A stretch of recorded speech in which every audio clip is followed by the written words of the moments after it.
ফাইটটা যায়, বুকটা ফাইটটা যায়। আদালত প্রাঙ্গণে সাবেক এমপি ও কণ্ঠশিল্পী মমতাজ বেগমকে দেখে এভাবেই গান গেয়ে শোনাচ্ছিলেন কেউ কেউ। জুলাই আন্দোলন ঘিরে দায়ের করা হত্যা চেষ্টা মামলায় গ্রেপ্তার দেখানোর শুনানির জন্য 24 জুন ঢাকার মেট্রোপলিটন ম্যাজিস্ট্রেট আরিফুল ইসলামের আদালতে নেওয়া হয় সাবেক সংসদ সদস্য ও লোকসঙ্গীত শিল্পী মমতাজ বেগমকে।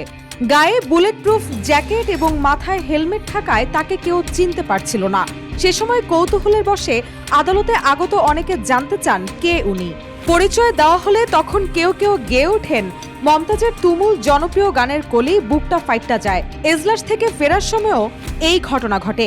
অনেকে বলেন উনি না সংসদে গান গেয়েছেন, এখনো গেয়ে শোনান একবার।